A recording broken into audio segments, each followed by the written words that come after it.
আজকের গল্পটা শুরু হয় ফিউচারের একটা সময়কে দেখিয়ে। সালটা তখন 2079। শুরুতেই আমরা গল্পের হিরো সাবেক সিআই এজেন্ট স্নোকে দেখতে পাই। সে ওয়াশিংটন ডিসির এক জেলে বন্দি। সেখানেই তাকে জেরা করছে সিক্রেট সার্ভিসের ডিরেক্টর এসকোর ল্যাংরাল। ল্যাংরাল তার কাছে জানতে চায় যে নিউ ইয়র্কের সেই রুমে কর্নেলের সঙ্গে আসলে কি হয়েছিল, কিন্তু স্নো সব প্রশ্নের জবাবে শুধু মজা করতে থাকে, যার কারণে এক অফিসার তো রেগে গিয়ে বারবার তাকে ঘুষি মারতে শুরু করে। এরপরে আমাদেরকে একটা ফ্ল্যাশব্যাক দেখানো হয়। দেখা যায় যে স্নো একটা হোটেল রুমে, যেখানে একজন অজানা ব্যক্তি তাকে গলা চেপে ধরে আছে। স্নো বারবার প্রতিরোধ করার চেষ্টা করায় লোকটা তাকে ধাক্কা দিয়ে টেবিল থেকেই ফেলে দেয়। ঠিক সেই সময় স্নোর ফোনে কল আসে তার বন্ধু মেসের কাছ থেকে। স্নো তখন লোকটার সঙ্গে লড়াই করা শুরু করে। দুইজনে একে অপরকে বেধড়ক মেরে তো ঘরের মধ্যে এক প্রকার তাণ্ডব চালায় রেখেছে, কারণ সে মহাকাশে প্রোগ্রামের গোপন তথ্য বিক্রি করেছিল। কিন্তু স্নো বিশ্বাস করে যে কর্নেল আসলে সব তথ্য রক্ষা করেছিল। ল্যাংরাল সরাসরি স্নোকে কর্নেলের হত্যার অভিযোগ দেয়। স্নো অস্বীকার করলে ল্যাংরাল তাকে পার্সোনাল স্পেসশিপ থাকবে। তো যাই হোক, এখন চলেন আবার আমরা গল্পে ফিরে আসি। বার্নাস সবাইকে জানায় যে MS-1 একমাত্র জেল যেখানে এখন পর্যন্ত নির্যাতন বা দাঙ্গা হয়নি, কারণ এই কয়েদিদেরকে সেখানে ঘুম পাড়িয়ে রাখা হয়। এমিলি তাদের জন্য চিন্তায় পড়ে যায়, কারণ এই এসটিসিস এর সাইড ইফেক্ট নিয়ে অনেক অভিযোগ আছে, যেমন মানুষ স্মৃতি হারিয়ে ফেলে। কিন্তু বার্নাস বলে যে এসব হলো মিডিয়ার বানানো কথা। সে বলে যে তাছাড়া এই জেলের সেফটি ব্যবস্থা অটোমেটিক করা, আর হেভি সব গান এখানে ইউজ করা হয়। এরপর সেখানে পৌঁছে তারা ভেতরে চলে যায়। সেখানে ভিজিটরদের কিছু রুটিন প্রসিডিউরের মধ্য দিয়ে যেতে হয়।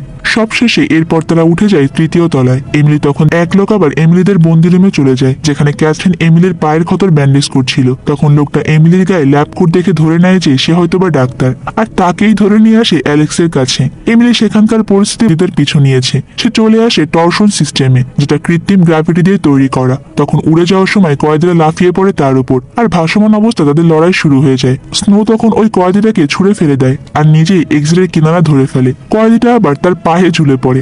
হার্ডেল আবার এসব স্নো কয়েদিটাকে গুলি করে মেরে ফেলে, কিন্তু গ্র্যাভিটি না থাকার কারণে সে নিচে পড়ে যেতে থাকে আর রশিটা ছিঁড়ে যায়। ঠিক সেই মুহূর্তে আবার শয়ের দল টর্শন সিস্টেম চালু করে ফেলে আর স্নো ঠিক মতো স্লাইড করে বেরিয়ে আসে। এদিকে এমিলিয়ার হক বুঝতে পারে যে কেউ দরজা ভাঙার চেষ্টা করছে, আর ওই ইঞ্জিনিয়ার ঠিক মতো না পারে অ্যালেক্স তাকে গুলি করে মেরে ফেলে।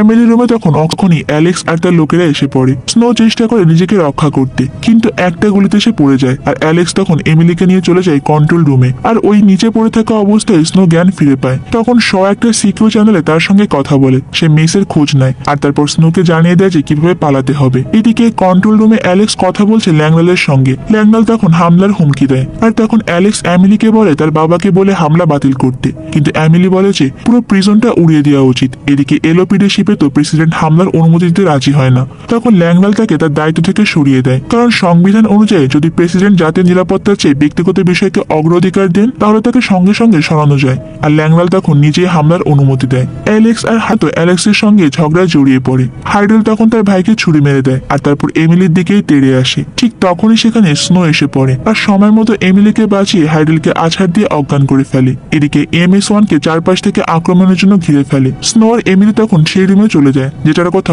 বলেছিল। তারা দরজা বন্ধ করে দেয় আর তারপরে বিশেষ স্পেস স্যুট পরে ঝাঁপ দেয় শিপ থেকে। একদম ঠিক সেই সময় যখন ওই শিপটা বিস্ফোরণে উড়ে যায়। তারপর তারা প্যারাসুট খুলে পৃথিবীতে এসে পড়ে। পুলিশ এসে এমিলিকে উদ্ধার করে আর স্নোকে আবারও গ্রেফতার করে। স্নো কর্নেলকে গুলি করে মেরে ফেলেছে। তো এমিলি এরপর প্রেসিডেন্টের কাছে গিয়ে ব্রিফকেসটা দেয় আর বলে যে কি করতে হবে। এরপরে আমরা দেখতে পাই ডিটেনশন সেন্টারে এসেছে স্নোকে দেখতে। তখন একটা পুলিশ ব্রিফকেসটা নিয়ে আসে স্নোর কাছে শকে দেখানোর জন্য। সে ব্যাখ্যা করে যে কর্নেল আসলে গোপন তথ্য বিক্রি করছিল না, বরং ফেরত দিচ্ছিল। সব ব্রিফকেসটা খুলে দেখতে পায় যে সেটা পুরোপুরি খালি। তখন স্নো প্রশ্ন করে যে তুমি কিভাবে পাসওয়ার্ডটা জানতে পারলে, আর তখনই বোঝা যায় যে আসলে একজন।